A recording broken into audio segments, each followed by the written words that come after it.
नमस्कार. Point blank मध्ये तुमचं मनपूर्वक स्वागत. आज पुन्हा एकदा नवा दिवस, नवा प्रश्न, नवी चर्चा. आज आपण चर्चा करणार आहोत पंतप्रधान नरेंद्र मोदी यांच्या स्वच्छता अभियानाविषयी. तुमच्या लक्षात असेल, बरोबर 2 ऑक्टोबरला गांधी जयंतीच्या दिवशी हे अभियान सुरू झालं. त्या दिवशी आपण चर्चा केली होती आणि आपण असं म्हटलं होतं, मुळामध्ये अशा प्रकारचं स्वच्छता अभियान हे राष्ट्रीय पातळीवर करण्याची पंतप्रधानांची कल्पना निश्चितच चांगली आहे.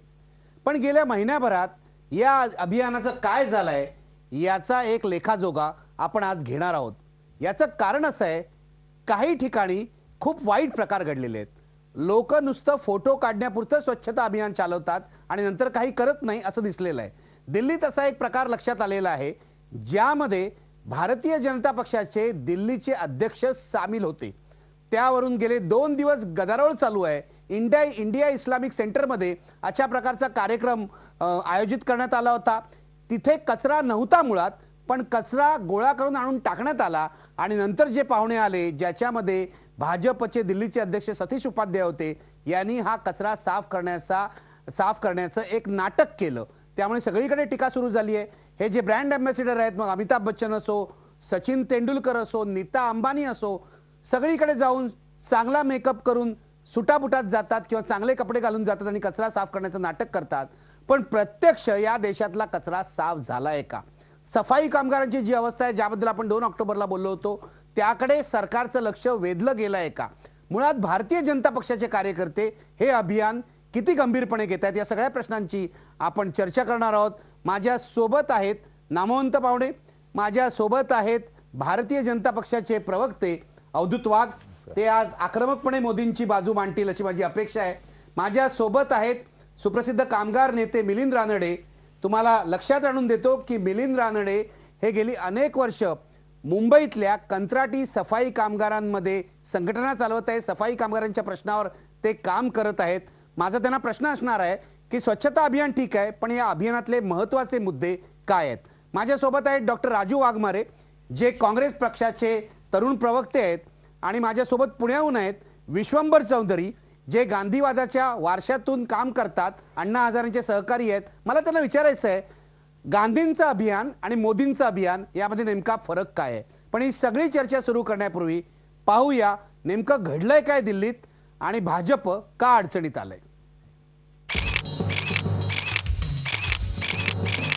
या फोटोंमुळे पंतप्रधान नरेंद्र मोदींच्या स्वच्छ भारत अभियानावर प्रश्नचिन्ह उभं राहिलंय. भाजपचा खोटारडेपणाही उघड झालाय. दिल्ली भाजपचे अध्यक्ष सतीश उपाध्याय यांनी दिल्लीतल्या इंडिया इस्लामिक सेंटर बाहेरच्या पॉश एरियात स्वच्छता अभियान राबवलं खरं, पण हे अभियान म्हणजे निव्वळ स्टंटबाजी होती. मीडियाच्या कॅमेऱ्यासाठी, प्रसिद्धीसाठी सतीश उपाध्याय यांनी हा स्टंट केला. दिल्ली महापालिकेच्या कर्मचाऱ्यांनी या नेत्यांच्या स्वच्छ भारत अभियानासाठी कचरा टाकला. मग नेत्यांनी हातात झाडू घेऊन हा कचरा साफ करताना फोटो काढले. सतीश उपाध्याय यांचा खोटारडेपणा साफ उघड झाला.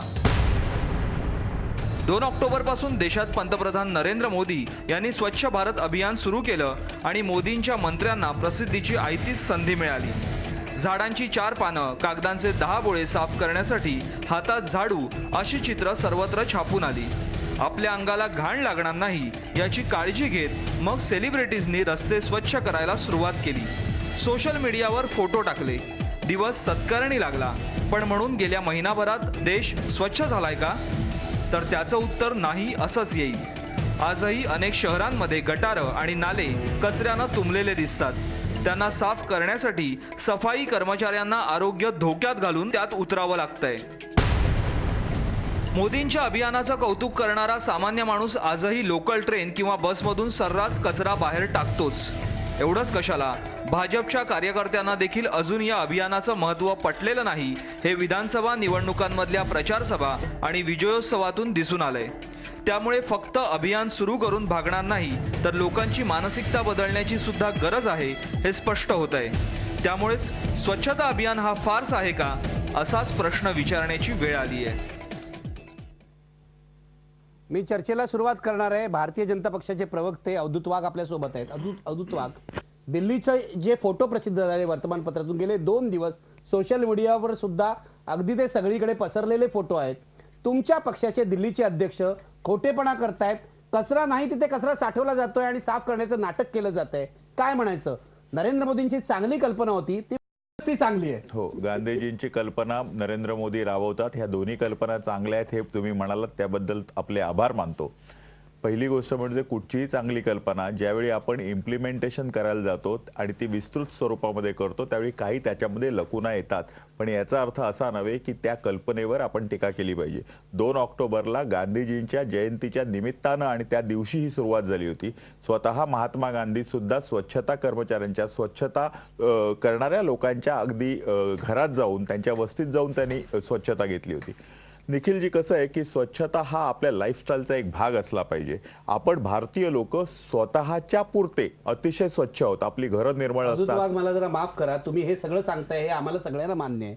माझा मुद्दा साधा आहे की तुमच्या पक्षाचे दिल्लीचे अध्यक्ष स्वच्छता अभियानाचं नाटक का करत होते त्याचं उत्तर द्या. मला असं वाटतं की हे ज्यावेळी आपण स्वच्छता अभियान करतो आणि ज्यावेळी मीडियामध्ये फोटोग्राफी वगैरे होते त्यावेळी आपण एक संदेश देण्याचा प्रयत्न करत असतो आणि एकदा ते झाल्यानंतर मग स्वच्छता होत असते, आणखीन साफसफाई होत असते.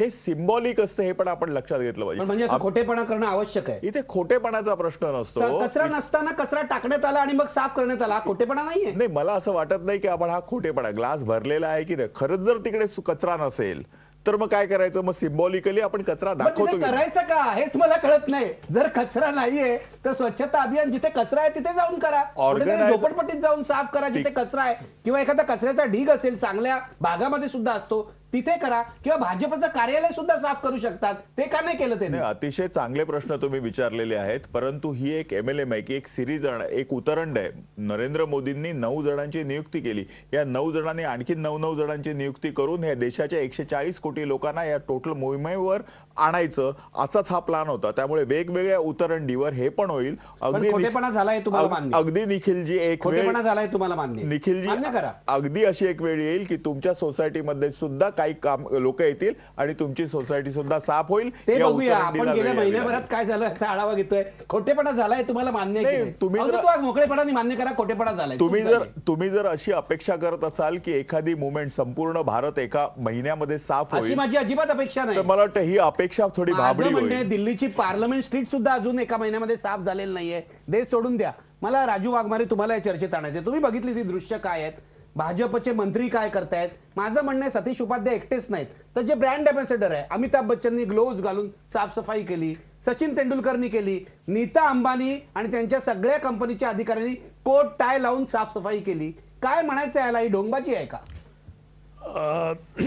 सर, सर्वप्रथम जर असं तुम्ही हा जो प्रश्न आहे, या मोहिमेचे जे सूत्रधार आहेत पंतप्रधान मोदी, यांचे विचार किंवा यांचे व्हॅल्यूज या महात्मा गांधींबद्दल आणि महात्मा गांधीजींच्या स्वच्छता मोहिमेबद्दल जर खरे असतील तर याच्यानंतरचे जे लोक त्यांनी नेमले असतील किंवा यांचे बीजेपीचे जे कार्यकर्ते असतील यांच्या भावना आणि यांच्या व्हॅल्यू खऱ्या असतील. पण गांधीजींचा उपयोग जो मोदीजींनी आत्ता केला पंतप्रधान प्रसिद्धीसाठी, कारण तुम्ही जर बघितलं, जेव्हा नरेंद्र मोदी जेव्हा मुख्यमंत्री होते 15 फेब्रुवारी 2006 साली यांनी गुजरातमध्ये 100% सॅनिटेशनची मोहीम काढली. त्यांनी कोणाला आणलं? मोरारी बापूंना आणलं. स्वतः ते मुख्यमंत्री म्हणून होते. रुरल डेव्हलपमेंटचे मिनिस्टर होते त्यावेळी केंद्रीय, रामचरण सिंग. पण त्या मोहिमेमध्ये 18,000 गावकऱ्यांसाठी सॅनिटेशन करायचं, ही मोहीम, एवढी मोठी मोहीम राबवली मोदींनी, पण गांधीजींचा फोटोही नव्हता किंवा गांधीजींचं नावही नव्हतं. ज्यावेळी मोदी, माझा मुद्दा आहे, गांधीजींचा फोटो लावू नका. गांधीजींची पण तशी अपेक्षा असेल. सॅनिटेशन झालं की नाही गुजरातमध्ये? नाही झालं ना. नाही झालं. कारण असं म्हणणं मोदी ढोंगीपणा मोदी काय करतायत, प्रसिद्धीसाठी गांधीजींचा उपयोग मोदी कशासाठी करतायत की देशात आणि देशाच्या बाहेर जर मोदीजींना स्वतःची प्रतिमा वाढवायची असेल तर गांधीजींसारख्यांचं नाव हे देशाच्या बाहेरच चालतं. मग ते जे नाव म्हणजे स्वच्छता योजनेमागे, स्वच्छता वगैरे काही नाही, जी मोहीम आहे त्याच्या पाठीमागे पूर्ण राजकीय स्टंट आहे. जातो. तुम्ही उत्तर द्या. ज्या लोकांनी आपलं आडनाव बदलून आपल्या फायद्यासाठी गांधींचं नाव आपल्या आडनावाला जोडलं, त्या पक्षांनी, इंदिरा गांधीने, इंदिरा गांधींचं आडनाव काय गांधी होतं का? त्यांनी गांधी घेतलं, आपल्या फायद्यासाठी घेतलं आणि गांधींचं आडनाव घेऊन हा पक्षाला आणि या 120 कोटी लोकांना गेली 60 वर्ष मूर्ख बनवलं. त्यांनी गांधींच्या नावाचा मोदी उपयोग आपण करतात. इतिहासाची तोडमोड करायची तोडमोड नाही नाही. हो. इंदिरा गांधींच्या नवऱ्याचं नाव काय होतं मला सांगा. गांधी होतं, गांधी नव्हतं. अच्छा, त्यांनी ते हो, बदललं. ऑफकोर्स इतिहास आहे तो. असं तुम्हाला माहिती आहे? 100%. हो, गांधी तर नक्कीच नव्हतं. फिरोज गांधी होतं का? नव्हतंच. तुम्ही इतिहास काढून बघा. आणि आजही सोनिया गांधींचं नाव काय आहे? काय आहे? तुम्ही पहा, तुम्ही विचारा. आता मी कशाला काय आहे? सांगू? मला माहित नाही. तुम्ही पहा, नाही, तुम्ही भाजपचा संशोधक नवा आहात. इतिहास असतो म्हणून सांगा. भारतीय जनता आमच्यामध्ये पक्षाचा सोनिया गांधींचं नाव आहे सोनिया गांधी आहे. असू शकतं तुमचं नाव, पण आमच्यामध्ये हे वेगळं आहे. हे नाव नाहीये तिचं. आज सोनिया गांधीचं नाव सोनिया बरं, गांधी ते म्हणतात नाहीये, मोदी इंदिरा खोटं बोलतात, गांधी. मोदी डोंगीपणा करतात. त्याचं उत्तर द्या. हे त्यांचं मत आहे. पण आता उत्तर द्या ना तुम्ही. जर मोदींनी खोटेपणा केला असता, ढोंगीपणा केला असता तर 283 खासदार आमचे निवडून आले नसते. आज 283 ठिकाणी लोकांनी मोदींवर विश्वास ठेवला आणि भारतीय जनता पक्षाला निवडून दिलेले आहे. आज 5 महिने झाले, 6 महिने झाले मोदी पंतप्रधान आहेत आणि ज्या पद्धतीने ते काम करतायत म्हणून जगातील पहिल्या 15 सर्व शक्तिमान नेत्यामध्ये त्यांचं नाव आलेलं आहे. आणि आपल्या सर्व भारतीयांना अभिमान वाटला पाहिजे की सगळ्यात जास्त म्हणजे जे आंतरराष्ट्रीय स्तरावरचा सर्वात शक्तिमान म्हणून जे रँकिंग आहे त्याच्यामध्ये मोदी 15वे आलेले आहेत. आपण आतापर्यंत मोदी 15वे कशामध्ये आले ते मी आपल्या प्रेक्षकांना सांगतो, उगाच गैरसमज व्हायला नको. फोर्ब्स नावाचा एक मॅगझिन आहे, त्यांनी एक 15 जे पॉवरफुल नेते आहेत, जे शक्तिमान नेते आहेत त्यांची यादी प्रसिद्ध केली आहे. गेल्या वेळेला त्यांनी प्रसिद्धी केली होती, त्याच्यामध्ये सोनिया गांधी सुद्धा होत्या. ते पण ते होत्या. आपण त्या लोकांना सांगूया, ही काय कोणती अधिकृत यादी नाही. फोर्ब्स नावाचं मॅगझिन आहे. भारतामध्ये अशी अनेक नियतकालिक आहेत जी याद्या प्रसिद्ध करतात, त्यामध्ये मोदी आहेत. आपण उगाच काहीतरी लोकांचा गैरसमज करून देऊया नको की मोदींना जगाने स्वीकारलंय आणि 15वा रँकिंग आहे वगैरे. पण ठीक आहे, मला मिलिंद रानडे आणि विश्वंभर चौधरींकडे जायचं. मिलिंद रानडे, या दोघांचा जो राजकीय वाद झाला तुम्ही ऐकला, पण काय म्हणाल तुम्ही या मोहिमेबद्दल? केवळ दाखवेगिरी चालली आहे का? पहिली गोष्ट अशी आहे की देशामध्ये स्वच्छतेची आवश्यकता आहे, हे निश्चित आहे. आज ज्या पद्धतीने हा व्यवहार चाललाय हा आज लोकांच्या समोर आला, हेही चांगलं झालं. आणि आज सगळ्याच गोष्टी ह्या स्पॉन्सर्ड बाय, म्हणजे परवाच अंधेरी का चांदिवलीमध्ये पूनम महाजनांनी सफाईचं काम घेतलं होतं. ते एका कंपनीने स्पॉन्सर्ड होतं. गांधीजींची जी स्वच्छतेची कल्पना होती ती कुठल्या कंपनीची स्पॉन्सर्ड नव्हती. ती स्वतःहून आपण स्वच्छ केलं पाहिजे. आणि स्वच्छतेची जबाबदारी इतके वर्ष मनुस्मृतीने जी फक्त दलितांच्या वरती टाकली होती ते योग्य नाही. सगळ्यांनी त्याच्यात सहभाग घेतला पाहिजे होता. हा त्यातला एक मूलभूत तुम्ही खूप महत्वाचं सांगताय. आपण प्रेक्षकांना सांगूया आणि मला वाटतं अधिक तुम्ही अधोरेखित करा, कारण गांधीजींच्या स्वच्छता अभियानामध्ये जाती व्यवस्था तोडण्याची कल्पना होती. सांगा पुढे. जातीभेद तोडण्याची होती आणि आज कचरा आहे हे तर जागोजागी दिसतंय. त्यामुळे ते सांगण्याला मोदींनी त्याच्याबद्दलचं अभियान छेडलं, हे चांगलं झालं. आवश्यकता होती. पण ज्या पद्धतीने आता हे सगळे लोक स्वच्छता करतायत आणि सगळे वर्तमानपत्र मीडिया त्याच्या मागे धावतंय, हे करण्याची गरज नाहीये.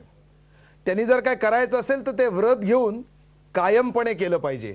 हे अमिताभ बच्चन आणखीन सचिन तेंडुलकर एक दिवशी करणार आणि त्याचं रोज टीव्हीवरती दाखवणार, हे जे कायमपणे सफाई करत आलेले आहेत. भाजपचा नेता करतच नाहीये. ते भाजपचं हेच तर वैशिष्ट्य आहे ना, सगळ्या जनतेला एक खूळ लावून द्यायचं, ह्याच्यातच त्यांचं प्रावीण्य आहे. आज मुख्य मुद्दा आहे की ज्यांनी वर्षानुवर्ष सफाई केलेली आहे त्यांना आपण अनुल्लेखाने मारतो, हे बरोबर नाहीये. स्वच्छता हा देशातली ती एक मिलिटरी आहे. ती जर काय 10 दिवस रजेवर गेली तर हाहाकार उडेल. आणि अशा लोकांचं जे आयुष्य आहे त्याच्याकडे नरेंद्र मोदींनी तर पूर्णपणे डोळेझाक केलेलीच आहे. सगळ्या एस्टॅब्लिशमेंट जी आहे त्यांनी त्याच्याकडे डोळेझाक केलेली, ही त्याच्यापेक्षा जास्त गंभीर बाब आहे. आणि दुसरं असं आहे की प्रत्येकाने आपापल्या घरातला कचरा हा ओला आणि सुका वेगळा करून जर काय केलं तर ह्या कामाला मदत होईल. ह्याच्यामध्ये लोकांचाही सहभाग पाहिजे, प्रशासनाचाही पाहिजे. आणि तो प्रशासनाने कुठल्याही प्रकारे केलेला नाही, हे फक्त कॅमेरा करता चाललेलं आहे. तुम्ही मांडलेल्या प्रत्येक मुद्द्याकडे येणार आहे. मला सफाई कामगारांची काय अवस्था आहे, त्यानंतर गार्बेज डिस्पोजल ज्याला म्हणतात, कचऱ्याचा नायनाट कसा करायचा, या सगळ्या गोष्टींचा या स्वच्छता अभियानात, मोदींच्या स्वच्छता अभियानात विचार नाही का, या मुद्द्याकडे मला यायचंय. शिवाय गांधींचं अभियान आणि मोदींचं अभियान यात काय फरक आहे, भाजपचा सामान्य कार्यकर्ता यामध्ये का उतरला नाहीये, याविषयी विचारायचं आहे. पण ब्रेक पूर्वी आपला प्रश्न पहा, स्वच्छता अभियान हा फार्स आहे का? तुम्ही टाईप करा मी मराठी, स्पेस द्या, पीबी टाईप करा, पुन्हा स्पेस द्या, येस किंवा नो लिहा आणि पाठवा 56767 या नंबरवर. ब्रेक नंतर विश्वंभर चौधरी आपल्या सोबत आहेत, त्यांच्याकडे जाणार आहे आणि चर्चा पुढे चालू ठेवणार आहे.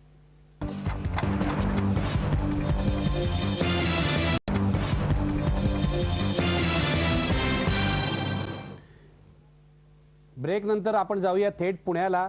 विश्वंभर चौधरी आपल्या सोबत आहेत. विश्वंभर, तुम्ही चर्चा ऐकलेली आहे, 1 महिना उलटून गेलाय, नेमकं काय चाललंय स्वच्छता अभियानामध्ये? हा फार ठरतोय का? आणि दुसरा माझा प्रश्न आहे, गांधीजींचं स्वच्छता अभियान आणि मोदींचं स्वच्छता अभियान यामध्ये नेमकं साम्य काय आणि फरक काय? निखिलजी, दुसऱ्या प्रश्नाचं उत्तर आधी देतो, तो सोपा आहे प्रश्न म्हणून तो लवकर सोडवतो. एक म्हणजे गांधीजींचं जे स्वच्छता अभियान होतं ते गांधीजींनी स्वच्छता हे तत्व म्हणून पाळलं होतं, प्रचार म्हणून नाही. नंबर 1, गांधीजी नुसतेच झाडू मारत नसत की ग्लोव्ज घालून गांधीजी आले आणि त्यांनी ऑडीमधून वगैरे आले, झाडू मारला आणि पत्रकार आले, फोटो काढले आणि गांधीजी निघून गेले, असं होत नसे. गांधीजी दैनंदिन सगळी स्वच्छता, स्वतःची शौचालय साफ करण्यापर्यंत गांधीजी करत असत. त्याहीपेक्षा पुढे अत्यंत अवघड काम की जे कुष्ठरोग्यांची सेवा स्वतःच्या हाताने ग्लोव्ज न घालता जखमा गांधीजी कुष्ठरोग्यांच्या स्वतः पुसत असत आणि त्यामुळे ती एक ध्येयनिष्ठा होती. आणि म्हणून गांधी आणि मोदी ही तुलनाच मला यथोचित वाटत नाही. त्याचं कारण असं की जीवनशैलीचा भाग म्हणून एक स्वच्छता होती गांधीजींची. मोदींची जीवनशैली आपल्याला माहिती आहे की गांधीजी एकीकडे पंचावरती राहायचे, फक्त करोडो लोकांना कपडे मिळत नाहीत म्हणून. मोदींच्या 3 सभा असतील, एका शहरात तर 3 वेळेला वेगळे कपडे मोदी घालून येतात. आणि हे पंचतारांकित स्वच्छतेचं जे काही अभियान आहे, मोदींच्या पहिल्या दिवसापासून ते स्पष्ट झालं, शपथविधीपासून झालं. बघा, मोदींच्या शपथविधीला कोण होतं? सेलिब्रिटी होते. सलमान खान होता, आणखी कोण कोण चित्रपटातले होते, पण तिथे तुम्हाला राजेंद्र सिंह, अभय बंग किंवा प्रकाश आमटे नाही दिसले, कारण ते मोदींची ती जाणच नाहीये मोदींना. म्हणजे मोदींना कार्यकर्ता हा कसा खरं म्हणजे स्वच्छता काय असते, गांधीवादी काय असतो, हे मोदींना कदाचित दूर तक, नाहीतर राधा भट्ट कदाचित गांधी अभियानाचं राहिले असतं नीता अंबानी शिवाय. आणि गंमत म्हणजे असं आहे की प्रतिष्ठा, गांधींची स्वच्छता ही श्रम प्रतिष्ठा होती. श्रमाला प्रतिष्ठा हे दाखवण्यासाठी होती. इथे पंचतारांकित मधून उद्योगपतींच्या बायका येऊन काहीतरी नौटंकी करतात, तेव्हा हे वाईट वाटतं की गांधींची कल्पना किती विकृत पद्धतीने झाली आहे. त्या दृष्टीने आज आपली चर्चा आहे म्हटल्यानंतर मी काही नगरपालिका, काही महापालिकांच्या लोकांना फोन केले की काही सूचना आल्यात का गेल्या महिन्याभरात. आता निखिलजी, आता कोणी म्हणतील भाजपचे प्रवक्ते की 1च महिना झाला, अजून काय राहिला, आता तर फक्त सेलिब्रिटी सुरू आहेत. मुख्य मुद्दा असा आहे की मी महापालिका, नगरपालिकांना जेव्हा फोन केले, काही सूचना आहेत का वरून असं विचारलं, कोणालाही कुठल्याही प्रकारच्या सूचना, मार्गदर्शक वगैरे काही नाही. सेलिब्रिटींना फोन जात आहेत की तुम्ही स्वच्छता अभियानात सामील व्हा, की लगेच मोदी ट्विट करतात की नीता अंबानींनी चर्चगेट झाडलं. अहो, या देशामध्ये लाखो लोक वर्षानुवर्ष डोक्यावर मैला वाहत आहेत, काय कौतुक येते नीता अंबानीचं आम्हाला. पण हे सगळं दार्शनिक आहे, हे सगळं दिखाऊ आहे. जर स्वच्छता अभियान असेल तर अमेरिकेमध्ये प्रत्येक 50 फुटावर तुम्हाला डस्टबिन असते की जिथे तुम्ही कचरा टाकू शकता. शहरात कुठल्याही ही सोय अजून उपलब्ध नाही. लोकांच्या, ग्रामीण भागातल्या लोकांच्या अंगावर काटा येतोय मोदींनी स्वच्छता अभियान काढलं म्हणल्यानंतर. त्याचं कारण असं की ते फक्त शहरात करणार, शहरी स्वच्छता होणार आणि मग पुण्याचा कचरा उरुळी देवाची सारख्या गावाला जाऊन त्या गावालाच खराब करणार. तेव्हा ही कुठलीही व्यवस्था नाही, कचऱ्याच्या डिस्पोजलची कुठलीही व्यवस्था नाही. करायच्या तर व्यवस्थागत बदल केले पाहिजे, नीतिगत बदल केले पाहिजे. परंतु 6 महिन्याचा मोदींचा काळ स्पष्ट दाखवतो की सगळं व्हर्च्युअल चाललंय. मन की बात, लोक भाषण ऐकून कंटाळले. ह्या देशात गांधीजींचं जर आपण करणार असो उल्लेख, तर गांधीजी म्हणत की मला काही फार पुढचं दिसत नाही, पण कंदिलाच्या प्रकाशात एक पाऊल कुठे टाकायचं ते मी पाहतो आणि ते पाऊल टाकतो. गांधींची तुलना मोदीशी अजिबात कुठल्याही बाबतीत एकाही पॅरामीटरमध्ये, फक्त दोघांचा जन्म गुजरातचा एवढा जर एक समान गोष्ट सोडली तर गांधी आणि मोदी यांची तुलनाच होऊ शकत नाही. रादर मोदींना गुजरातचे मुख्यमंत्री असताना गांधींची आठवण आली नव्हती. आता अमेरिकेत गेल्यानंतर त्यांच्या हे लक्षात आलं की भारताच्या बाहेर फक्त आणि फक्त गांधी ब्रँड चालतो, त्यामुळे गांधींचा यापेक्षा मी वेगळं. विश्वंभर, मी येतो तुमच्याकडे, पण मला ही चर्चा पुढे घेऊन जायची आहे. मला तुम्हाला विचारायचंय की 1 महिना झाला, हे सगळं दिखाऊपणा झाला, फार्स झाला, आपण असं म्हणूया, फोटो ऑपॉर्च्युनिटीचा फायदा घेतला सेलिब्रिटीजनी. आता या मोहिमेत काही बदल घडायला हवेत असं तुम्हाला वाटतं की नाही? स्वच्छता ही एक कंटिन्युअस प्रोसेस आहे. कचरा तयार होणं आणि कचरा साफ करणं हे एक युद्ध आहे. कचरा तयार होण्याची प्रक्रिया कमी झाली आणि साफ होण्याची प्रक्रिया वाढली तर संपूर्ण भारत कचरामुक्त होईल. परंतु आपल्याला या दोन्ही स्तरावर काम करायचं. एक तर कचरा साफ करण्याची प्रक्रिया आणि कचरा तयार करण्याची प्रक्रिया. मला असं वाटतं की गांधीजींनी कचरा साफ करत असताना सुद्धा एक चांगली जीवनशैली, साधी जीवनशैली ही पण लोकांना शिकवलेली आहे. म्हणजे कमीत कमी तुम्ही मटेरियलिस्टिक जीवन जगा, ज्यातनं कचऱ्याचा उद्भव, त्याचं प्रोडक्शनच कमी होईल. मला असं वाटतं की हे कचऱ्याचं प्रोडक्शन जे आहे ते पण कमी झालं पाहिजे. कचऱ्याचं प्रोडक्शन कमी होणार नाही, कारण लोकांचं जीवनमान त्या तऱ्हेचं नाहीये. पण मला तुम्हाला एक महत्त्वाचा प्रश्न विचारायचा आहे. हा कार्यक्रम देशाच्या पंतप्रधानांचा आहे, मोदींचा आहे.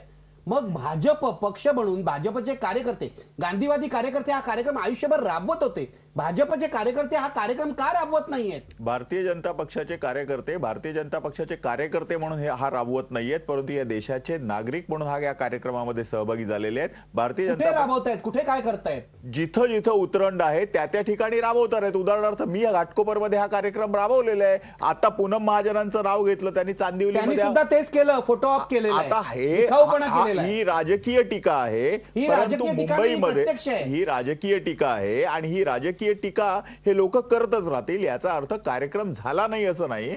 भारतीय जनता पक्षाचे कार्यकर्ते आणि नेते आपापल्या विभागामध्ये काम करतात आहेत. आता कोणाला हा देखावा वाटेल, कोणाला हा प्रचार वाटेल, कोणाला हा प्रसार वाटेल, परंतु भारतीय जनता पक्षाचे कार्यकर्ते हे काम करतायत असं अवधूत वाघ म्हणतायत.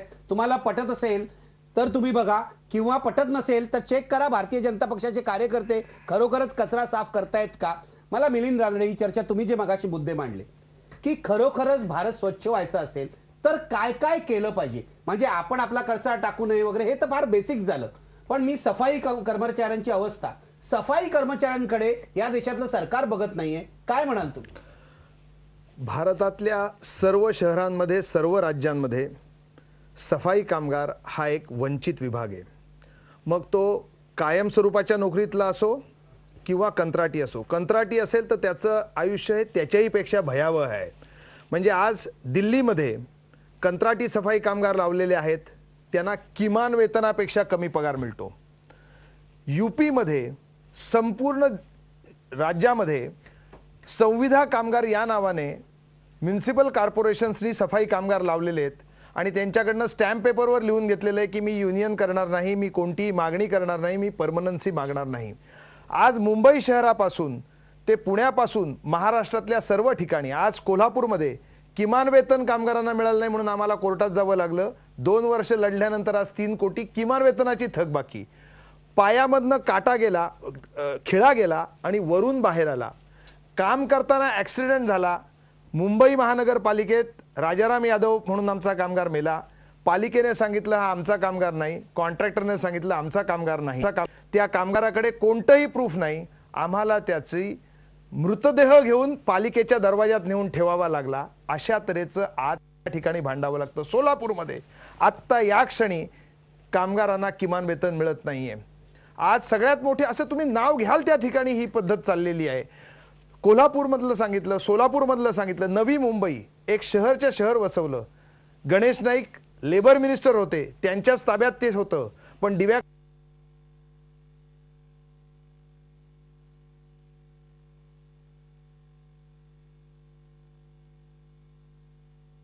पद्धतीने या कामगारांना ग्लोव्ज नाहीत, या कामगारांना बूट नाहीत. म्हणजे आज भाजपची जाहिरात होती की कुठे नेऊन ठेवला माझा महाराष्ट्र. तर मी विचारू इच्छितो, आज मोदी असं सांगतायत की इन्स्पेक्टर राजे म्हणून कामगार कायदे बदलायचेत. भारतात एकाही ठिकाणी पीएफ मिळत नाही. कुठे नेऊन ठेवले सफाई कामगारांना, कंत्राटी सफाई कामगारांना कुठे नेऊन ठेवले ते इन्स्पेक्टर. ESIC मिळत नाही, कुठे नेऊन ठेवले इन्स्पेक्टर. किमान वेतन मिळत नाही, कुठे गेला कायदा. आणि आज तुम्ही कायद्यात बदल असा केलाय की 50 कामगारापर्यंत कामगार असतील तर तिथे कायदाच लागू नये. म्हणजे याच्या पुढच्या काळात परमनन्सी किंवा इक्वल वेजेस, समान कामाला समान दाम हे मागूच शकणार नाही. म्हणजे जसं, आणि आज एक वस्तुस्थिती आहे की सफाईचं काम हे फक्त दलित समाजातलेच लोक करतात. जाती व्यवस्था कितीही बदललेली असली तरी त्याच्यात अजून इथपर्यंत बदल गेलेला नाहीये. आणि आज मोदींनी जे बदल काढले त्याच्याप्रमाणे जसं पूर्वीच्या काळामध्ये त्यांना गावाच्या बाहेर ठेवलेलं होतं, तसं आज मोदी त्यांना कायद्याच्या बाहेर ठेवणार आहेत.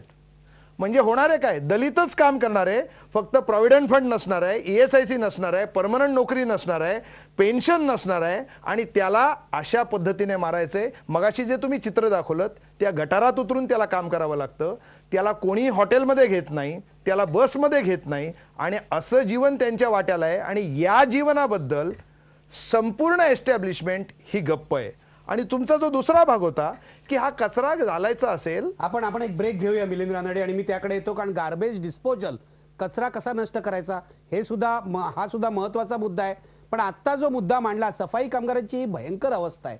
मला भारतीय जनता पक्षाचे प्रवक्ते आहेत, काँग्रेसचे प्रवक्ते आहेत, दोघांना विचारायचं आहे, देश स्वच्छ व्हायचा असेल तर आधी या अवस्थेकडे लक्ष द्यायला नको का?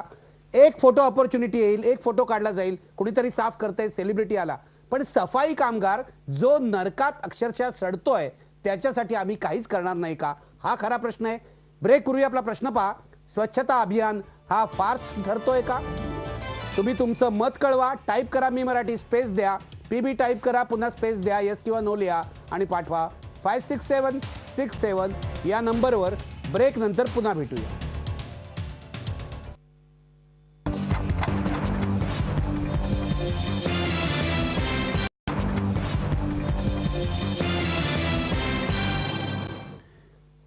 ब्रेक पूर्वी मिलिंद रानडे यांनी खूप महत्त्वाचे मुद्दे मांडले आहेत. सफाई कामगारांबद्दल ते कळकळीने बोललेले आहेत. मला अवधूत वाघ आणि वाघमारे तुम्ही सुद्धा ही चर्चा अधिक व्यापक करायची आहे. म्हणजे राजकीय पक्ष दोषी, सरकार दोषी, या पलीकडे त्यांनी जो मुद्दा मांडलाय, हे सगळे साफसफाई अभियान वगैरे सगळं झालेलं आहे, फोटो काढून झालेले आहेत. आता ज्या समस्यांकडे लक्ष देण्याची गरज आहे त्यातली पहिली समस्या सफाई कामगारांची अवस्था. का नाही सरकार याबद्दल काही करत आहे? मला याच्यामध्ये ना एक पहिला मुद्दा आहे, म्हणजे सरकारने काय करावं ते, हा दुसरा मुद्दा घेतो. पहिला मुद्दा समाजाने काय करावं ते. जो समाज कचरा तयार करतो त्याला जास्त प्रतिष्ठा आहे, आणि जो समाज कचरा साफ करतो त्याला कमी प्रतिष्ठा आहे. मला वाटतं हेच भयावह चित्र आहे. 100% बरोबर आहे. आपण प्रेक्षकांना सांगूया, ज्या सेलिब्रिटीज कचरा साफ करतात त्यांना आपण सफाई दूत म्हणतो, आणि रोज आपल्याकडून कचरा घेऊन जाणारी जी बाई असते किंवा पुरुष असतो तिला कचरावाली किंवा त्या पुरुषाला कचरावाला म्हणतो. परफेक्ट. हा आपला डोंगीपणा आहे. एवढंच नव्हे तर तुम्ही मोठमोठ्या सोसायटीमध्ये, अगदी माझ्या सोसायटीमध्ये सुद्धा मी अनुभवतोय, मी ज्यावेळी लिफ्टमध्ये असतो त्यावेळी ती कचरावाली किंवा कचरावाला तो सामान घेऊन ज्यावेळी आतमध्ये येतो, लोक म्हणतात अरे तू थांब बाहेर, आतमध्ये येऊ नको. कचरा कोणी केलाय? आपणच केलाय. आपण केलेला कचरा दुसरा घेऊन जात असताना सुद्धा नाकं मुरडणाऱ्या लोकांच्या संस्कृतीमुळे, या समाजामुळे मला वाटतं पुष्कळ प्रश्न उद्भवतात. आपल्याला समाजामध्ये सामाजिक समरसता ही निर्माण करावीच लागेल. हे जे साफ करणारे कामगार आहेत हे आपल्यावर उपकार करतात. आपण त्यांना पैसे देऊन उपकार करत नाही, पण ते ही घाण साफ करतात. हे आपल्यावर करणारे उपकार आहेत, असं ज्यावेळी समाजातले तुमच्या माझ्यासारखे लोक समजतील त्यावेळी मला वाटतं सामाजिक समरसतेच्या दृष्टिकोनातून एक पाऊल पुढे पडेल. दुसरी गोष्ट अशी आहे की ठीक आहे, म्हणजे स्कॅव्हेंजर मुक्ती च्या दृष्टिकोनातून आपण कामं सुरू केली, महात्मा गांधींनी त्याची चळवळ सुरू केली, आणि त्याच्यानंतर हळूहळू डेफिनेटली काहीतरी होत आहे. हे होत असताना आज कामगारांचे कायदे आहेत ते फक्त संघटित कामगारांसाठी आपण कायदे करू शकतो. उदाहरणार्थ म्युनिसिपल कॉर्पोरेशन ऑफ ग्रेटर मुंबईमध्ये काम करणाऱ्या सफाई कामगारांना मिलिंदजी प्रॉव्हिडंट फंड मिळत असेल, ESIC मिळत असेल, पण सोसायटीमध्ये कामगारांसाठी सुद्धा कायदा आहे, तेच सांगताय. पण मला दुःख यासाठी वाटतं की एखाद्या प्रायव्हेट ऑर्गनायझेशन मध्ये, म्हणजे आमच्या सोसायटीमध्ये काम करणाऱ्या, गल्लीमध्ये काम करणाऱ्या ज्या सफाई कामगारांना, गावामध्ये काम करणाऱ्या सफाई कामगारांना त्यांना काय मिळतं? मला तर कधी कधी शंका येते, त्यांना महिन्याचा त्यांचा जो मिनिमम वेजेस ऍक्ट प्रमाणे मिळणारा निम्मा पगार तरी वेळेवर सत्ताधारी पक्षात आहात, तुम्ही बदल घडवू शकता. नाही, करावंच लागेल हे आपल्याला. सत्ताधारी पक्ष आम्ही आज झालेलो आहोत, पण गेली 60 वर्ष हा प्रॉब्लेम नाही. मी असं म्हणणार नाही, मी असं म्हणतो 60 वर्ष हा प्रॉब्लेम, पण याच्यावर लक्ष दिलंच पाहिजे. नुसता हा स्वच्छता कामगारांचा प्रश्न नाहीये, असे वेठबिगार आहेत, ऊस तोडणी कामगार आहेत, म्हणजे तो वेगळा मुद्दा. आज आपण स्वच्छता कामगारांवर बोलतोय, आपल्याला करावं लागेल. तर या मोहिमेचा कणा आपण नाही आहोत, या सेलिब्रिटीज नाही आहेत, हे सफाई कामगार आहेत, ते जे रोज काम करतात, त्यांच्याकडे दुर्लक्ष करून चालणार नाही. राजू वाघमारे, तुमचं काय म्हणणं आहे याबाबत? अवधूत वाघ जे म्हणतायत की सफाई कामगारांकडे कोणाचं लक्ष नाही किंवा अशा प्रकारचे जे कामगार आहेत, ही वस्तुस्थिती आहे. समाजामध्ये ज्या वर्गाकडे हे काम आहे त्या वर्गाकडे लक्ष दिलं जात नाही, हे खरी गोष्ट आहे. म्हणजे ह्याच्यात काही वाद नाही. याच्यात काही कायदे करण्यात आले काँग्रेस सरकारने, काही त्यांना योजना करण्यात आल्या, त्या दृष्टीने प्रयत्न काँग्रेस सरकारने केलेले आहेत. पण यापुढे या सफाई कामगारांबद्दल असे काही प्रयत्न होतील याची जर तुम्ही आशा बाळगत असाल निखिलजी, तर ती आशा सर्वस्वी फोल ठरेल. पण का नाही होणार? याचं- तुम्हाला असं वाटतं मोदी सरकार करणार नाही, कारण मोदी जे पंतप्रधान आहेत, मोदींनी स्वतः कर्मयोगी नावाचं पुस्तक लिहिलं होतं. त्या कर्मयोगी पुस्तकात मोदींनी असं लिहिलेलं आहे की जे कामगार हे मैला वाहतात आपल्या डोक्यावर, त्यांना हा मैला वाहत असताना त्यांना एक स्पिरिच्युअल सॅटिस्फॅक्शन मिळत असलं पाहिजे, आध्यात्मिक समाधान. आध्यात्मिक समाधान. हे पंतप्रधानांनी स्वतः लिहिलंय. मग जर एवढं आध्यात्मिक समाधान मिळतं, तर हे अशा पंतप्रधान प्रकारची लक्ष भाषा जर पंतप्रधानांची असेल, तर अशा कामगारांकडे हे लक्ष देतील का? आणि यांना जर स्वच्छतेबद्दल एवढी मोठी कळकळ होती, तर मोहीम राबवताना त्या मोहिमेचा पाठपुरावा कसा केला जाईल, या कामगारांबद्दलची काय भावना असेल, त्यांना कुठच्या सुखसोयी दिल्या जातील, याचा आधीच विचार करायला तो पाहिजे होता. केलेला नाही. आपण विश्वंभर चौधरींकडे जाऊया. विश्वंभर चौधरी, अनेक मुद्दे येत आहेत. मोहीम सुरू केली, प्रसिद्धी झाली, पण तपशिलाचा विचार केलेला नाही. तुमचं काय म्हणणं आहे याबाबत? नाही, ते मोदी सरकारचं ते वैशिष्ट्यच आहे. म्हणजे गंगेचं ते म्हणतात की आम्ही शुद्धीकरण करणार, आणि सुप्रीम कोर्ट म्हणतं की आता किती दिवस गंगा अशी ठेवणार तुम्ही. मग ते त्यांचं वैशिष्ट्य आहे की ते बोलतात एक आणि करताना कृतीच्या पातळीवर वेगळंच काही करतात. मूळ मुद्दा असा आहे की जर तुम्हाला खरोखरच कचरा नको असेल तर जीवनशैलीबद्दल बोलावं लागेल, आणि जीवनशैलीबद्दल मोदी बोलणार नाही. त्याचं कारण त्यांना मांडणारा शहरातला वर्ग हा फार वेगळीच जीवनशैली आज जगतोय मॉल्समधून, आणि त्या मॉल्सवरती त्या प्लास्टिकच्या वेष्टनांवरती काही बंदी येईल किंवा असं अजिबात नाही, कारण हे व्यापाऱ्यांचं सरकार आहे. त्यामुळे तशी काही त्यांच्याकडून गोष्टी होण्याची शक्यता नाही. मुद्दा असा आहे की आपल्या महापालिका, आपल्या नगरपालिका कचरा हँडल करायला सक्षम आहेत का, हा पहिला मुद्दा आहे. म्हणजे आपण जनतेला नेहमीच म्हणतो की जनतेने करायला पाहिजे, बरोबरच आहे. परंतु गार्बेज शूट असं असतात की सगळ्या पाश्चिमात्य देशांमध्ये की ओला कचरा एका बाजूने, सुका कचरा, आणि त्याचं खाली कलेक्शन होतं. या साध्या बेसिक गोष्टी मला मान्यच आहे की जीवनशैली अशी आली की लोक आपल्या फ्लॅटला टाईल्स कुठल्या बसणार आहेत, झगमगाट कसा आहे त्याच्याकडे ते लोक पाहतात, परंतु कचऱ्याच्या डिस्पोजलची काय व्यवस्था हे लोक नाही पाहत. ती करण्याची जिम्मेदारी आपलीच समाजाच्या पातळीवरती, मान्यच आहे मला. पण सरकारच्या पातळीवर आपल्या महापालिका सक्षम आहेत का? तंत्रज्ञान कोणतं येत आहे, ते तंत्रज्ञान कोणाच्या दबावाखाली येत आहे, आणि मुळामध्ये त्याची जी व्यवस्था की जी परंपरागत, मी म्हणणार नाही जातीवरची आधारित ती व्यवस्था असावी म्हणून, पण आजही जे कचरा वेचतात त्यांचा कुठे त्यात विचार आहे असं मला म्हणायचं आहे. की ते कल्याणकारी म्हणून त्यांचा कुठे विचार होताना ह्या व्यवस्थेत दिसत नाही. कंत्राट दिली जातात, मोठमोठी कॉन्ट्रॅक्ट दिली जातात, आणि तिथे तर कचरा. मी तुम्हाला सांगतो, जे दिवाणखान्यामध्ये बसून मोदींच्या कर्तृत्वाचं टीव्हीवरून कौतुक करतात की बघा मोदींनी साफसफाई कशी केली, तोच शहरी वर्ग स्वतःचा कचरा सेग्रिगेट सुद्धा करून देत नाही, वेगवेगळा सुद्धा करून देत नाही. खरं म्हणजे ओला कचरा आणि सुका कचरा असा. तर तेव्हा ती जिम्मेदारी, जेव्हा देशभर असं वातावरण असतं की ज्या काही गोष्टी आहेत त्या व्हर्च्युअल आहेत, त्या फक्त बोलायच्या आहेत. अगदी साधे उपाय आहेत. प्लास्टिकवर बंदी घाला, कचरा आपोआप कमी होतो. प्लास्टिक बंदीचा काही सरकारकडून विचार नाही. द्वंद्व असा आहे, म्हणजे विरोधाभास असा आहे की एकीकडे श्रमेव जयते म्हणायचं, दुसरीकडे कामगार औद्योगिक कायद्यात असे बदल करायचे की कामगार अजून खचला पाहिजे. एकीकडून पर्यावरण रक्षण हे आमचं काय ध्येय आहे म्हणायचं, दुसरीकडे जमिनी अदानीला देत सुटायचं राखीव वनाच्या. तेव्हा प्रत्येक पातळीवरती द्वंद्व असलेला, विचारामध्ये विरोधाभास नुसताच नव्हे तर कृतीमध्ये सुद्धा त्यातला विरोधाभास असलेला असा हा प्रकार आहे. आणि लोकांच्या जबाबदारी वगैरे सांगणं ठीकच आहे, त्याच्याबद्दल माझं काहीच म्हणणं नाहीये. परंतु सरकारी व्यवस्था म्हणून आपली व्यवस्था सक्षम आहे का, ती किती कचरा हँडल करू शकते, याचा साधा आकडेवारी सुद्धा या सरकारकडे नाही. याबद्दल माझ्या मनात कुठलीही शंका नाही. त्याचं कारण की लॉंग टर्म ज्या गोष्टी असतात त्यासाठी अभ्यासासाठी वेळ द्यावा लागतो. लगेच चमक धमक ही काही त्याच्यामध्ये कामाची नसते. थोडा अभ्यास करून 3 महिन्यांनी सरकारने बोलायला पाहिजे.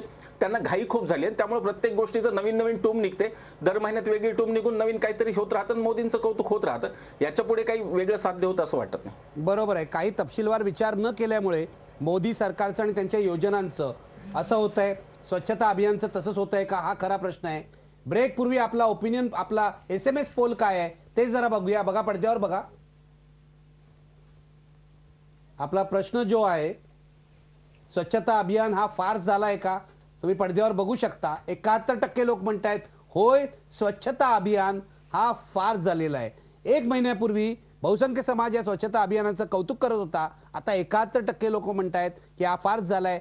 ब्रेक घेऊया आणि ब्रेक नंतर गार्बेज डिस्पोजल सारख्या महत्वाच्या मुद्द्यावर चर्चा करूया.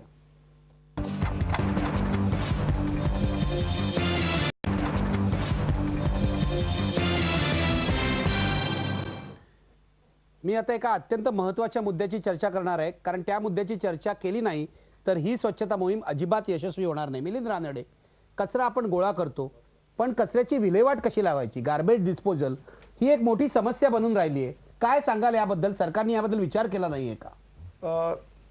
सरकारने विचार केलेला नाही. त्याबद्दल सुप्रीम कोर्टामध्ये केस घातल्यानंतर MSW 2000चे रूल्स आले.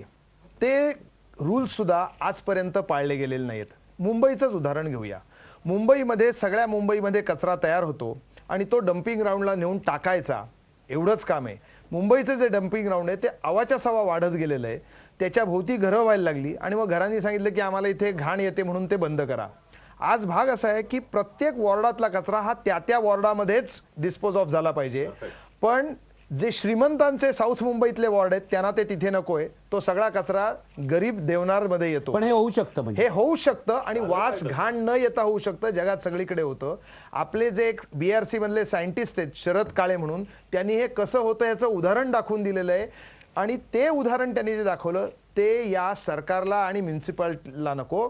त्यामुळे त्याचा संबंध इथल्या स्टँडिंग कमिटीशी, स्टँडिंग कमिटीतल्या सर्व पक्षीय सदस्यांशी आहे की ते मॉडेल जे शरद काळेंनी दाखवलं ते न करता महागातलं मॉडेल 3,500 कोटीचा प्रोजेक्ट केलेला आहे आणि अजूनपर्यंत काहीही तिथनं झालेलं नाही. आज 5 वर्ष झाली तरी अशा पद्धतीने, म्हणजे सरकारकडे कोणतंही नियोजन नाही आणि नियोजन असेल तर ते भ्रष्टाचाराने पूर्णपणे वेढलेलं आहे. त्यामुळे जनतेची हाल होतात. संपूर्ण देवनारमध्ये ते कचरा पेटत असतो, त्यामुळे तिथला संपूर्ण एरिया हा स्मोक अफेक्टेड एरिया आहे. संपूर्ण पोल्युशन तिथे होतं आणि त्याच्यातनं एक तो नॅचरल रिसोर्स आहे कचरा हा सुद्धा, तोही आपण पूर्णपणे वाया घालवतोय. आणि आज शहरीकरण वाढतंय आणि प्रत्येक शहराबरोबर तिथला कचरा कुठे टाकायचा ह्याचा सायंटिफिक अप्रोच सरकारने आजपर्यंत कुठल्याही घेतलेला नाही. ना केंद्र सरकारने, ना राज्य सरकारने, ना म्युन्सिपल कॉर्पोरेशनने.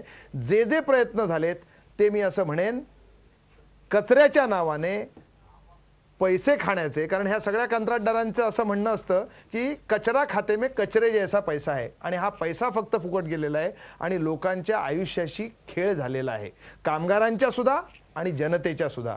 म्हणजे स्वच्छता मोहीम जर यशस्वी व्हायची असेल तर हा भ्रष्टाचार पण मिटला पाहिजे. भ्रष्टाचार मिटला पाहिजे आणि सरकारने धोरण घेतलं पाहिजे की जे सायंटिफिकली करेक्ट आहे.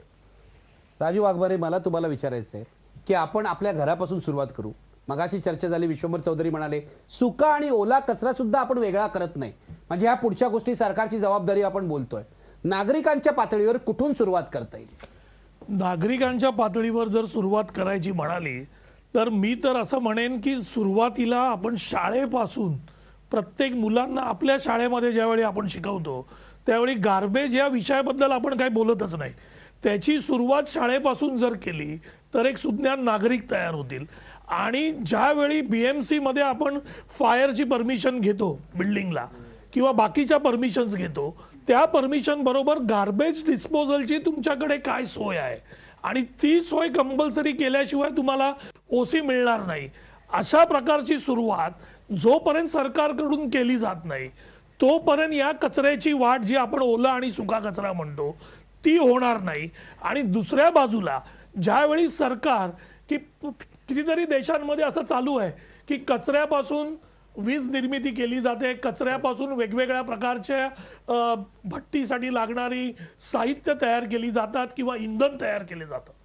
अशा प्रकारच्या ज्या गोष्टी आहेत त्या करण्यासाठी मुंबई महानगरपालिका जी शिवसेना आणि BJP चालवते आहे ते फक्त दरवर्षी घोषणा करतात.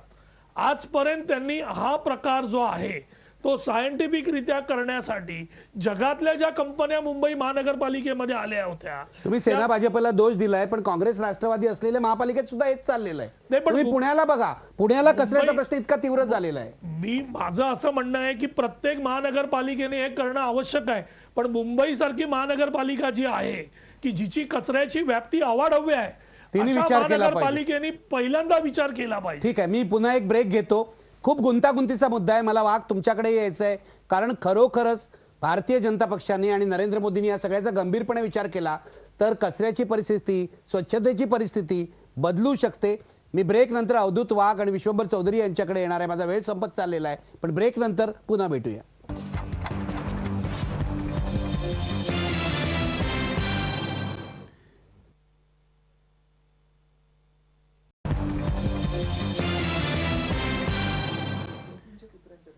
ब्रेक नंतर पुन्हा एकदा चर्चेला सुरुवात करूया.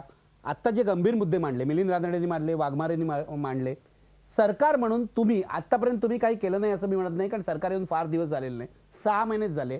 पण 2 ऑक्टोबरला स्वच्छता मोहीम चालू झालेली आहे. आता पुढे तरी याचा विचार करणार आहात का? मला असं वाटतं की या विषयाकडे आपण राजकारणाच्या पलीकडे जाऊन अगदी बघूया. बरोबर आहे. याचं कारण असं की मगाशी मिलिंद रानडेने म्हटलेलं अतिशय महत्वाचं वाक्य की जास्तीत जास्त कचरा हा श्रीमंत लोकांच्या इकडनं निघतो, हे मला मान्य आहे. दुसरी गोष्ट म्हणजे सरकारने काहीच काम केलं नाही असं म्हणणं चुकीचं आहे, कारण म्युन्सिपल सॉलिड वेस्ट हा एक वेगळा प्रश्न आहे. पण हॉस्पिटलमध्ये तयार होणाऱ्या कचऱ्यासाठी कायदे आहेत, त्याचप्रमाणे हॅझार्डस वेस्टसाठी सुद्धा कायदे आहेत. आता हे कायदे आपण साधारणपणे बाजूला ठेवूया, कारण त्या इंडस्ट्रीमधनं आणि हॉस्पिटलमधनं वेस्ट तयार होतात. म्युन्सिपल सॉलिड वेस्टमध्ये जे आपल्या घरामध्ये कचरा तयार होतात, मी अमेरिकेमध्ये गेलो असताना मी असं पाहिलं की तिकडची लोक ज्यावेळी मॉलमध्ये एखादं सामान आणायला जातात त्यावेळी आपल्याबरोबर आपल्या गाडीतनं तिकडचे टीन्स आहेत, अल्युमिनियमचे टीन्स आहेत, तिकडच्या बाटल्या आहेत वगैरे पण नेतात आणि ते तिकडे टाकतात. त्यांना 1 सेंट अर्धा सेंट काहीतरी मिळतं. त्यांना ते पैसे मिळतात म्हणून नाही, पण आपली एक सामाजिक जबाबदारी आहे म्हणून घरातनं जाताना सुद्धा ते वेस्ट घेऊन जातात आणि तिकडच्या मॉलमध्ये एंट्रीलाच असे एक वेगवेगळे सेक्शन्स ठेवलेले आहेत जिकडे हे ते एक्सेप्ट करतात. मला असं वाटतं की बाटल्या म्हणा किंवा टीन्स म्हणा अशा अनेक गोष्टी आहेत ज्याचं वर्गीकरण करून आपण घरातनंच ते जर मला एक व्यवस्थित प्रश्न विचारायचा, सिंगापूर सारखा दंड लावावा का? अनेक सूचना येत आहेत, सिंगापूर सारखा दंड नाही, लावावा. दंड लावणं न लावणं ही वेगळी नाहीतर लोकं सुधारणारच नाही, नाहीत. ती वेगळी कल्पना आहे. मला असं तुमचं वाटतं म्हणणं आहे की सिंगापूर सारखा दंड सिंगापूर लावावा? सारखा दंड लावावाच, कारण दंड लावल्याशिवाय लोक सुधारणार नाही. मध्यम वर्गाची मानसिकता अशी आहे की की आपल्या जोपर्यंत पलीकडे त्यांना ते मिळत पाहतच नाही, नाहीत. yes, ते दंड बघतच लावला नाही. पाहिजे. मला शेवटी विश्वंभर चौधरींकडे जायचं आहे. विश्वंभर चौधरी, फोटो काढून झालेले आहेत, मोहीम सुरू झालेली आहे, आता पुढे काय? जयराम रमेश यांनी याचा खूप सखोल विचार केला होता आणि मला असं वाटतं की जयराम रमेशांच्या काळात क्रांतिकारक बदल काही काही त्यांनी केले. मला फक्त सकारात्मक 2 गोष्टी सांगून मग मी खरं सरकारने काय करावं याकडे येणार आहे. एक म्हणजे आता 2006चा जो कायदा आला पर्यावरणाचा एन्व्हायरमेंटल क्लिअरन्स घेण्याचा 20,000 पेक्षा मोठ्या स्कीम्सना, 20,000 स्क्वेअर मीटर पेक्षा मोठ्या बांधकामांना, त्यामध्ये आता एन्व्हायरमेंटच्या कमिट्यांचे खरोखर आभार मानले पाहिजे की ते लोक तिथेच सांगतात की तुम्ही तुमचा ऑर्गॅनिक वेस्ट कन्व्हर्टर घ्या आणि तुम्ही तुमचा कचरा स्वतः साफ करा. मला वाटतं विकेंद्रित व्यवस्था हेच त्याला उत्तर आहे. गांधीजी पण म्हणत विकेंद्रित व्यवस्था, आता गांधीजींचं नाव घेतलं जात आहे, तर विकेंद्रित व्यवस्था केली पाहिजे. दुसरं उदाहरण मला आमच्याच वॉर्डच्या सहस्त्रबुद्धे, माधुरी सहस्त्रबुद्धे या नगरसेविकेचं जायचं, त्यांनी वॉर्डातच ते तयार केलं. मला वाटतं तो करेक्ट अप्रोच आहे. एक तर आपण काय करतो की आपली ती सवय आहे, म्हणजे आपण एन्व्हायरमेंटल व्हिजनच आपल्याकडे नसल्यामुळं आपण आधी अंधार करतो बिल्डिंगमध्ये बांधकाम करताना आणि नंतर एसी लावून आणि दिवे लावून त्याच्यामध्ये प्रकाश आणतो. तीच गोष्ट कचऱ्याची आहे की आपण तो ओला कचरा जो की खरं तर एक प्रकारे संपत्ती आहे त्याच्या ट्रान्सपोर्टेशनवरच आपण मोठा खर्च करतो. ते पुण्याहून कुठेतरी उरुळी देवाची वगैरेला नेतो आणि तिथे फक्त डम्पिंग ग्राउंड करतो. Dumping ground is not the solution. तिथे हंजर सारखे काहीतरी लोक म्हणजे वेगवेगळ्या टेक्नॉलॉजी येते, ते चकाचक प्रेझेंटेशन करतात, महापालिकांना भुरळ पडते त्या आणि त्याच्यात काही तांत्रिक कोणाला काही कळत नाही महापालिकांमध्ये, त्यामुळे ते लगेच त्यांना कॉन्ट्रॅक्ट देतात. ते कॉन्ट्रॅक्ट देण्याचा हा विषय नाही. वॉर्ड स्तरावर आपण जरी कचरापासून खत जरी तयार केलं, बाकी सगळं हायफाय सोडून द्या, वीज निर्मिती वगैरे मोठ्या गोष्टी आहेत, खत जरी तयार केलं आणि शहरातल्या बागांना ते दिलं, लोकांना दिलं ते गार्डनसाठी, तरी फार मोठी बचत होईल. आणि जो नॉन बायोडिग्रेडेबल कचरा आहे, जो ओला कचरा नाही आहे, त्या कचऱ्याला खरं म्हणजे काचपत्रा वेचणारे त्यांच्याच मार्गाने त्याला चांगल्या पद्धतीने डिस्पोजल होऊ शकतं. हायटेक टेक्नॉलॉजी त्यात कुठली नाहीये. मूळ मुद्दा असा आहे की पोल्युटर पेज प्रिन्सिपल नावाचं प्रिन्सिपल आपण एन्व्हायरमेंटल पॉलिसी म्हणून घेतलेलं आहे. म्हणजे जो प्रदूषण करतो तोच त्याची किंमत भरेल. आज असं होताना दिसत नाहीये. पुण्यातले लोक प्रदूषण करतील, उरुळी देवाचीचे लोक त्याच्यात, आणि ते पाण्याच्याही बाबतीत आहे की पुण्यातले लोक प्रदूषण करतात आणि उजनीला ते सहन करायला लागतं. तेव्हा त्यावरती गंभीरपणे विचार व्हावा सरकारी पातळीवर, आणि कचरा हा वॉर्डच्या बाहेरच जाणार नाही अशी व्यवस्था करणं शक्य आहे. त्याच्यासाठी फार मोठी राजकीय इच्छाशक्ती आणि मुख्य म्हणजे कंत्राट नाकारण्याची हिंमत लागते. की मोठी कंत्राटं मिळतात, मोठा कचऱ्याचा एक डम्पिंग ग्राउंड केला आणि तिथे टेक्नॉलॉजी आणली, म्हणजे तर ज्यांची कंत्राटं नाकारण्याची हिंमत असेल आणि ज्यांना महात्मा गांधींकडे खरंच जायचं विकेंद्रित व्यवस्थेकडे, वॉर्डवरच असेल. खेड्यामध्ये हा प्रश्न नाहीये, कारण खेड्यामध्ये उकिरड्यांवरती कचरा जातो आणि त्याचं खत तयार होतं. त्याच्यात कुठलंही रॉकेट सायन्स नाहीये. हे फार साधं शास्त्र आहे. माणसाच्या जन्मापासूनचं हे शास्त्र आहे, काही मोठं शास्त्र नाही. पण ती इच्छाशक्ती त्याचा मात्र अभाव आहे असं मला वाटतं. अगदी शेवटी मी इथे थांबतोय, कारण माझा वेळ संपलेला आहे. फोटो काढून झालेले आहेत, प्रसिद्धी करून झालेली आहे. आता तरी स्वच्छता मोहिमेचा गांभीर्याने विचार करा, असं सगळे तज्ज्ञ पंतप्रधान नरेंद्र मोदींना आवाहन करतायत. नाहीतर पुन्हा एकदा फटफचिती होऊ शकते. शेवटी पुन्हा एकदा आपला SMS पोल बघा, काय म्हणतायत लोक. स्वच्छता अभियान हा फार्स आहे का? 73% लोक म्हणतायत होय, आता हा फार्स झालाय. मग त्यात खरेपणा आणण्यासाठी काय केलं पाहिजे याचा तुम्ही विचार करा. धन्यवाद. मी इथेच थांबतोय. पुन्हा भेटूया सोमवारी रात्री 9 वाजता.